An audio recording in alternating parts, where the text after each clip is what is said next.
또 사연살롱을 찾아주셔서 감사합니다. 40대 워킹맘이에요. 저희 아빠는 제가 6살 때 돌아가셨어요.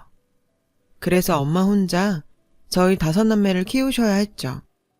엄마는 아빠가 남기신 돈으로 식당을 차리셨어요. 식당은 그럭저럭 잘 됐습니다. 하지만 친척의 절절한 부탁에 엄마는 할 수 없이 돈을 빌려주셨고 그게 문제가 돼서 저희는 큰 어려움을 겪게 되었어요. 지금 와서 생각하면 남편 여이고 홀몸으로 5남매를 키워야 하는 여자한테 무슨 생각으로 돈을 빌려달라고 했나 싶어요. 여튼 그 친척이 사업을 부도내고 잠적했거든요. 돈만 빌려줬으면 그나마 다행인데 엄마가 연대보증까지 선바람에 우리 집과 식당에는 빨간 딱지가 붙었어요. 결국 엄마는 남의 식당 주방에서 일을 하게 되셨고요. 하지만 5남매의 학비에 생활비를 감당하기엔 역부족이었죠. 그래서 언니와 오빠가 대학을 포기하고 돈을 벌게 됐고 덕분에 저희 집은 사정이 조금 나아질 수 있었어요. 엄마가 병으로 입원하시기 전까지는요. 10여 년 동안 몸고생, 마음고생을 너무 많이 하신 탓인지 엄마는 어느 날 갑자기 쓰러지셨고 그렇게 위암 진단을 받으셨어요. 당시 고2였던 저는 그날로 대학 갈 마음을 접었어요. 언니 오빠는 제게 대학에 가라고 했지만 전 그럴 수 없었죠. 언니 오빠한테만 짐을 떠넘기는 건 부당하다고 생각했으니까요. 저는 하루라도 빨리 일을 시작하고 싶었어요. 그래서 학교를 그만두려고 했지만 언니 오빠가 반대를 하더군요. 특히 언니가요. 네가 그러면 엄마 마음이 어떻겠어. 안 그래도 아프신데 당신 때문에 자식 앞길 막는다는 생각에 더 힘드실 거 아냐. 그 말에 전 고등학교는 졸업하기로 했죠. 그리고는 졸업하자마자 바로 취직을 했어요. 저는 건설회사 격리보조로 들어갔어요. 이름만 격리보조였지 온갖 잡무를 다 하는 자리였죠. 하루 종일 커피 심부름을 하고 영수증을 붙이고 우편물을 분류하면 퇴근 시간은 한참 지나있기 일쑤였어요. 제 형편을 모르는 사람들은 이런 말까지 하더군요. 넌 젊은 애가 왜 그런 일을 하느라 시간을 허비하니? 좀 생산적인 일에 시간을 투자해봐. 미래를 위해서 공부도 하고. 앞날이 창창한데 왜 그러고 사나 몰라? 하지만 전 제 벌이가 살림의 보탬이 된다는 생각에 뿌듯하기만 했어요. 엄마는 다행히 고비를 넘기셨고 치료제가 잘 맞아서 조금씩 차도를 보이기 시작하셨죠. 그 무렵 저는 다른 회사로 이직하시는 과장님으로부터 제안을 받았는데요. 평소 제가 일을 열심히 하는 걸 눈여겨보셨다며 함께 갔으면 한다더라고요. 회사 규모는 좀 작지만 그곳에선 제가 격리로 제대로 된 대우를 받을 수 있다고도 하셨죠. 야무지고 일 잘해서 금방 적응할 거야. 사람 소개한다는 게 쉬운 게 아닌데 윤희 씨는 소개해도 내가 욕먹진 않겠다 싶거든. 이런 기회에 자주 오는 거 아니야. 월급도 더 받을 수 있는 거고. 잘 생각해봐. 저는 월급이 오를 거라는 말에 회사를 옮기기로 마음먹었어요. 제대로 된 격리를 할 수 있다는 것도 이유가 됐고요. 그렇게 전 회사를 옮기게 되었죠. 처음 갔을 때는 일도 많고 정리가 안 된 파일이 많아서 정말 힘들었어요. 야근도 밥 먹듯 해야 했고요. 처음 몇 달은 괜히 옮겼나 후회가 될 정도였죠. 하지만 조금씩 자리가 잡히자 생각보다 괜찮더라고요. 무엇보다 전보다 월급이 올랐다는 게 큰 힘이 됐어요. 그래 봐야 야근 수당은 없었지만요. 그땐 그런 게 흔한 시기였으니까요. 그리고 얼마 뒤 저는 한 남자를 만나게 됐어요. 그는 거래하는 납품업체 담당 대리였는데 순한 인상과 친절한 모습에 호감을 느꼈거든요. 회사에서도 평도 좋았고요. 저도 속으로 괜찮은 남자라고 생각은 했지만 티를 내지는 않았어요. 누가 누굴 좋아하네, 마음에 뒀네. 이런 소리가 듣기 싫었거든요. 또 대리님은 누구에게나 친절하고 트러블 없이 잘 지냈기 때문에 저를 대하는 것도 남들한테 하는 것과 마찬가지라고 생각했거든요. 그런데 하루는 대리님이 우리 회사에 오셔선 제 자리에 바로 오시더라고요. 윤희 씨, 오늘 저녁 시간 돼요? 저랑 밥 좀 먹어줘요. 제가 오늘 시간이 붕 떠서 혼자 밥 먹게 생겨서요. 전 특별한 일은 없긴 한데, 근데 저랑 식사하셔도 괜찮으시겠어요? 아우, 저야 완전 땡큐죠. 너무 뜻밖이라 놀랐지만 속으론 엄청 좋았어요. 데이트는 처음이었거든요. 그때까지 제대로 된 연애 한번 못 해본 저는 연애엔 완전 쑥맥이었어요. 저는 그날 대학가 카페에서 처음으로 스파게티를 먹어봤어요. 평소엔 회사에 나이 많은 분들 식성에 맞춰서 먹느라 젊은 사람들이 좋아하는 데를 찾아다닐 기회가 없었거든요. 대리님은 그런 저를 배려해 주시는 것 같아서 정말 고맙더라고요. 저는 대리님과 식사를 마치고 가볍게 맥주를 한잔 했어요. 그런데 헤어질 때 저에게 또 만나도 되냐고 하지 뭐예요. 사실 윤희 씨가 처음부터 마음에 들었어요. 야무지고 생활력도 강한 것 같아서요. 제가 원래 외유내강 스타일을 좋아하는데 윤희 씨가 딱 그런 것 같아요. 그런 말 많이 듣지 않아요? 그 말에 기분이 좋기도 했지만 어쩐지 망설여지더라고요. 너무 갑작스럽게 모든 게 진행되는 것 같았거든요. 게다가 이런 일은 처음이라 낯설기도 했고요. 저는 남자한테 처음 고백을 듣고는 어쩔 줄 몰랐어요. 바보처럼요. 대리님은 주말에 만날 수 있냐고 묻더니 생각 있으면 약속 장소로 나오라며 시간과 장소를 알려주고 가셨어요. 한 주 내내 나갈까 말까 고민을 하다 전 결국 나갔어요. 선뜻 나가겠다 대답은 못했었지만 마음은 이미 대리님한테 가 있었던 거죠. 그렇게 우리는 연애를 시작하게 됐죠. 우리 오늘로 만난 지 6개월이네. 사실 전부터 6개월 정도 만나면 꼭 해야겠다고 생각했던 말이 있는데. 나 자기랑 평생 같이 살았으면 좋겠어. 우리 결혼하자. 네? 전 그런 생각을 안 해봐서. 게다가 언니랑 오빠도 아직 결혼을 안 했고 동생들 뒷바라지도 해야 되거든요. 그러자 대리님은 조곤조곤 절 설득하기 시작했어요. 순서가 뭐가 중요해. 누구든 먼저 갈 수 있으면 가는 거지. 자긴 너무 가족한테 얽매이는 것 같은데 그거 결국 남 좋은 일이잖아? 자기도 자기 인생 살아야지. 난 이제라도 자기가 결단하면 좋겠어. 저는 그때까지도 한 번도 그렇게 생각해 본 적이 없어서 좀 당황스러웠어요. 언니는 아직도 남친도 없이 일만 하는데 제가 이기적이라는 생각까지 들었죠. 고민 끝에 전 언니한테 대리님과의 일을 털어놓기로 했어요. 어머, 잘됐다. 안 그래도 가고 싶었던 대학도 못 가고 제대로 놀아보지도 못하고 회사 다니며 돈 버느라 힘들었잖아. 서로 좋아하는 사람 있을 때 결혼해. 그렇게 저는 남매 중에 제일 먼저 결혼하게 되었어요. 다행히 엄마도 전보다 좋아지셔서 결혼식도 마음 편히 치를 수 있었죠.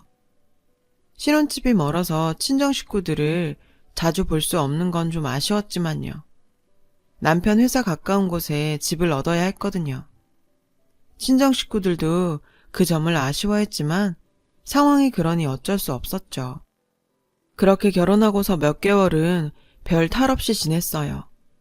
남편은 회사가 끝나면 늦는 법 없이 집에 왔고 집안일도 잘 도와주었거든요. 그런데 점점 야근이나 당직이 있다고 늦거나 못 들어오는 날들이 생겼어요. 저도 회사 생활을 해봤기 때문에 그런 걸로 뭐라고 하지 않았어요. 직장 상사나 동료들 눈치 보면서 집안 챙긴다는 게 쉽지 않으니까요. 그러던 어느 날이었어요. 남편이 출장 갔다가 저녁엔 회사에서 숙직을 할 거라고 하더라고요. 그날은 유독 비가 많이 내려서 저는 고생하는 남편을 위해 회사에 먹을 걸 챙겨가기로 했죠. 남편이 좋아하는 파전도 부치고 이것저것 싸서 회사로 향했어요. 그런데 남편은 회사에 없는 거예요. 아직 안 왔나 싶어 시계를 봤더니 저녁 7시가 넘어가더라고요. 이 시간이면 오고도 남을 시간인데 이상하다 했죠. 혹시 근처에서 밥을 먹고 있나 싶어 전화를 했는데도 받지 않더라고요. 저는 회사 1층 로비에서 남편을 기다리기로 했어요. 한 30분쯤 남편을 기다리고 있는데 전에 만난 적 있는 팀장님이 지나가시다 저를 보셨어요. 근데 팀장님이 절 보시곤 놀라시지 뭐예요. 제가 남편을 기다린다고 했더니 굉장히 당황하며 머뭇거리는 거예요. 그 모습이 수상해서 혹시 무슨 일 있냐고 물었죠. 제가 붙잡고 놔주질 않자 팀장님은 결국 어쩔 수 없다는 듯 말하더군요. 남편은 결혼식하고 얼마 안 돼서 회사를 그만뒀다고요.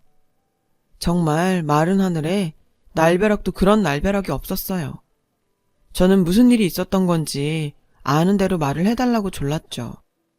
김 대리가 전부터 도박판에 기웃대고 그랬는데 크게 문제될 정도는 아니어서 회사에서도 그냥 넘어갔거든요. 근데 언젠가부터 판돈이 점점 커진다 싶더니 경찰서를 들락거리더라고요. 회사에서도 이 사람 저 사람한테 빌린 돈도 많고요. 저한테도 빌렸어요. 그게 문제가 돼서 일이 이렇게 됐네요. 그러면서 여기 이러고 있다가 다른 사람이라도 보면 돈 달라고 할 테니까 어서 돌아가라며 절 걱정해 주더군요. 어이가 없다는 게 이런 거구나 싶었어요. 저는 결국 남편이 어디 있는지 모른 채 멘붕이 돼서 집으로 돌아왔어요. 밤새도록 남편한테 전화를 해봤지만 남편은 끝내 받지 않았어요. 그렇게 한잠도 못 자고 밤을 꼬박 샌 후 전 경찰에 신고라도 해야겠다 싶어 집을 나서는데 그때 마침 남편이 현관에 들어서지 뭐예요. 아무것도 모르는 남편은 저를 보고 아침 일찍 어디 가냐며 도로 들어가자고 하더군요.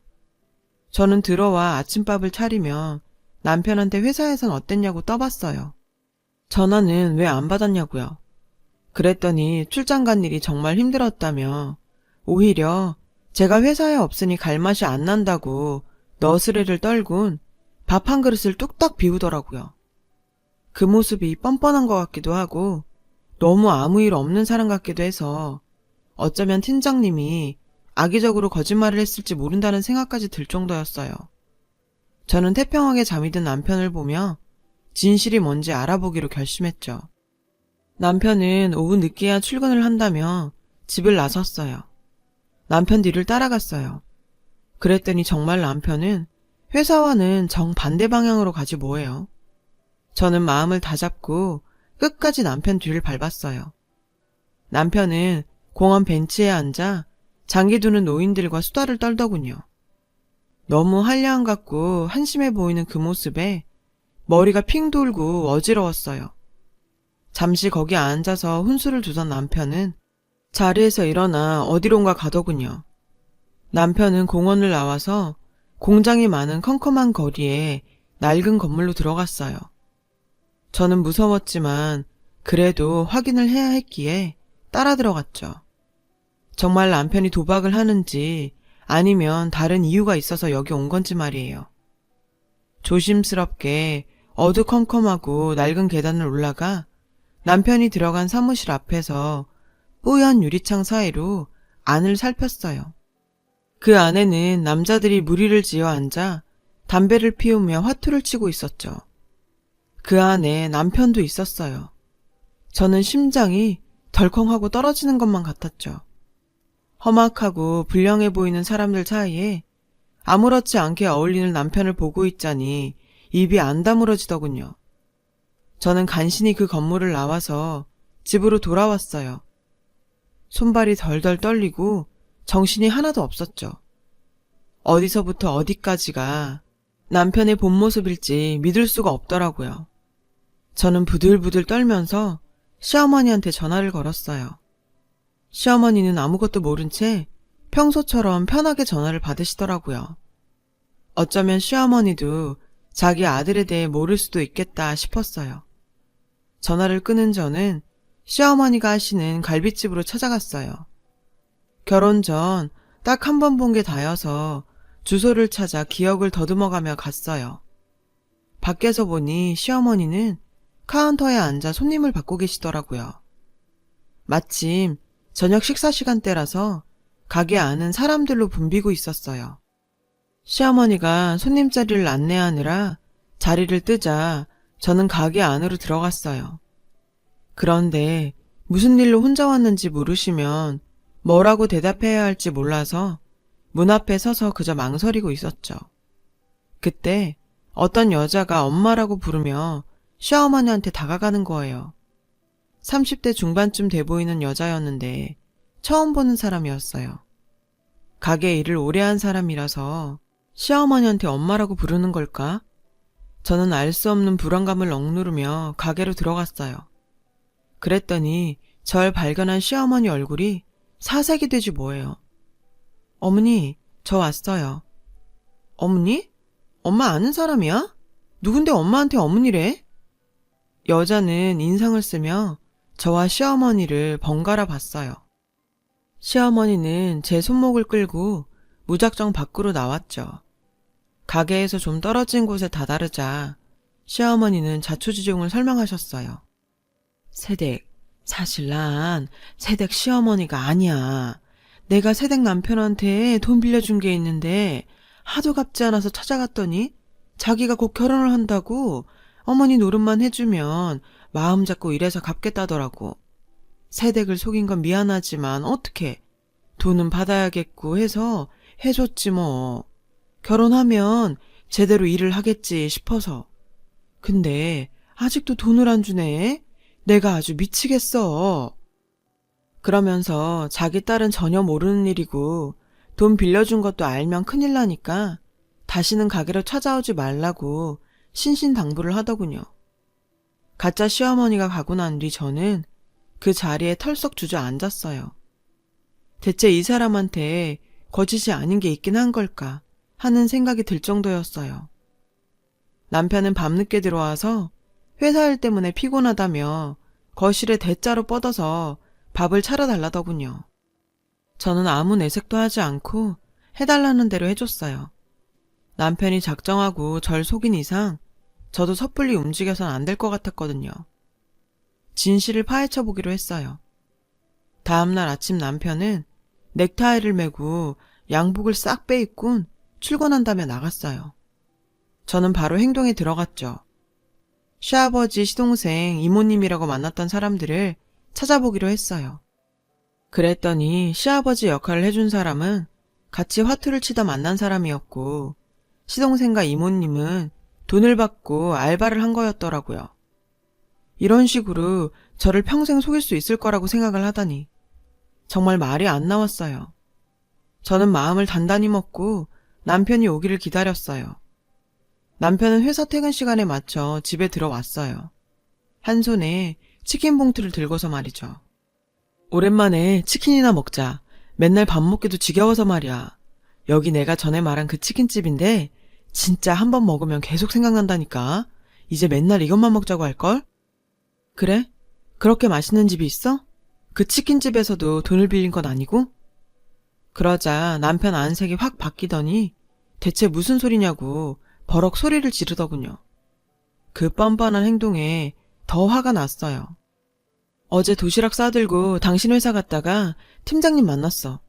도박하다가 회사 사람들한테 빚지고 잘린 거라 시부모님, 도련님, 이모님도 다 가짜라는 거. 나 다 알게 됐다고. 당신 공원 뒤 공장에서 도박하는 것도 다 봤으니까 변명할 생각 하지 마. 대체 언제까지 날 속이려고 한 거야? 저는 적어도 남편이 미안해할 줄 알았는데 그건 큰 착각이었죠. 적반하장으로 어디 남편 뒤를 몰래 밟냐며 왜 사생활을 들추냐지 뭐예요? 사생활이라니. 아니 어떻게 그게 사생활이에요? 기가 막혀서 정말. 게다가 제가 당장 헤어지자고 하니까 오히려 엄포를 놓더라고요. 웃기지 마. 내가 헤어질 것 같으면 그런 생쇼를 하면서 결혼했겠어? 어차피 알게 될 거 이렇게 되길 잘했네. 내일부터 당신이 돈 벌어와. 빚은 갚아야 될 거 아냐. 나는 당신 생활력 그거 하나 본 거니까 이제 본 좀 뽑아야겠어.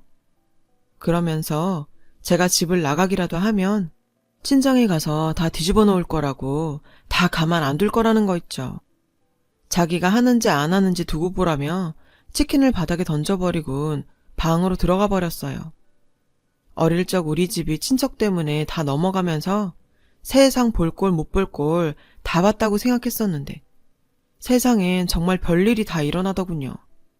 기가 막혀서 눈물도 나오지 않았어요. 저는 거실 맨바닥에 이불 한 장을 둘둘 말고선 웅크린 채 밤을 새웠어요. 도대체 어디서부터 잘못된 걸까 생각을 하면서요. 기가 막힌 건 그 와중에도 남편은 코까지 골며 자더라는 거예요. 일주일 정도 시간이 흘렀어요. 그 사이 남편을 절 볼 때마다 취직해서 돈 벌어오라고 닥달을 해댔어요. 돈이 없어서 판에 안 끼워준다며 있는 돈 다 내놓으라고도 했고요. 판돈이 떨어진 남편은 며칠 동안 집에만 있었어요. 일도 안 하고 빈둥거리며 제게 취직하라는 소리만 떠들어댔죠. 그러던 어느 날이었어요. 남편이 통화하는 소리를 듣게 되었죠. 예, 형님. 이번 판 뜨는 거 틀림없죠? 아우, 걱정 마세요. 제가 누군데요. 돈은 다 마련했고요. 이번에 크게 따서 형님 돈도 다 갚을게요. 저 못 믿으세요? 틀림없다니까요. 아무래도 도박판이 크게 벌어질 모양이었어요. 저는 시장을 간다고 하곤 집으로 나와 경찰서로 향했어요. 그리곤 형사한테 자초지종을 다 얘기했죠. 제 얘기를 수첩에 상세히 적던 형사님은 잘 알겠다며 걱정 말고 남편이 나갈 때 자기에게 연락만 달라고 하시더군요. 몸 조심하라는 말도요. 그 말에 진심이 느껴져서 순간 저는 눈물이 핑 돌았어요. 남이 해주는 말이 그렇게까지 위로가 될 줄은 몰랐거든요. 저는 지금도 그때 그 형사분을 잊을 수가 없어요. 저는 서둘러 장을 봐서 집에 돌아가 저녁을 차렸죠. 남편은 저녁을 먹으며 일단 제 통장에 있는 돈부터 다 달라고 하더군요. 저는 아무것도 모르는 척 시치미를 떼고 그 돈으로 뭐 할 거냐고 물었죠. 남편은 알 거 없다며 버럭 소리를 지르더군요. 그리고는 언제 그랬냐는 듯 한 방에 크게 딸 수 있다며 미친놈처럼 실실거리며 밥을 먹었죠. 저는 도박은 손목을 잘라야 끊어진다는 말을 그때 실감했어요. 남편한테 통장을 내주었어요. 남편은 의기양양해선 통장을 잽싸게 집어가더군요. 그리고는 낯선 핸드폰을 꺼내놓고는 연락이 오기를 기다렸어요. 아무래도 일전에 통화를 했던 형님이라는 사람과 모종의 거래로 받은 것 같더군요. 그리고 이틀 뒤 밤중에 연락이 왔어요. 남편은 전화를 받자마자 신이 나서 찾아놓은 돈 뭉치를 들고 바쁘게 집을 나서더라고요. 저는 베란다 창문으로 남편이 가는 방향을 살폈어요. 남편이 대로를 피해 흥미진 곳으로 가는 게 보이더군요. 저는 그 길로 형사한테 전화를 걸어서 남편이 조금 전에 나갔고 어느 방향으로 갔는지 상세히 알려주었어요. 형사님은 잘 알겠다며 이제 자기들이 알아서 할 테니 기다리라고 하시더군요. 시간이 지나 드디어 전화벨이 울렸죠. 저랑 통화를 했던 그 형사분이셨어요. 형사님은 도박판을 벌인 일당들을 모두 잡아들였다고 하셨어요. 남편도 잡았는데 나를 찾으니 일단 오라고 하더군요. 경찰서 안은 하우스에서 잡혀온 도박꾼들로 바글바글 했어요. 유치장에 있던 남편은 절 보자 손짓을 하며 얼른 자기 옆으로 오라더군요. 전 그저 쳐다만 볼 뿐 가지 않았어요. 제가 형사님과 얘기할 동안 남편이 뚫어져라 저만 쳐다보는 게 느껴졌죠. 형사님 말로는 남편은 거액 불법 도박 이력이 여러 번 있고 이번에는 사기 도박판에서 바람잡이를 한 게 드러나서 구속이 될 거라고 하셨어요. 그러니 남편한테 할 말이 있으면 지금 하라고 하시더군요. 저는 그제야 남편이 있는 유치장 쪽으로 다가갔어요. 사람을 어떻게 이렇게까지 속여? 거기다 내 가족을 두고 협박을 해? 당신이 그러고도 무사할 줄 알았어? 헤어져.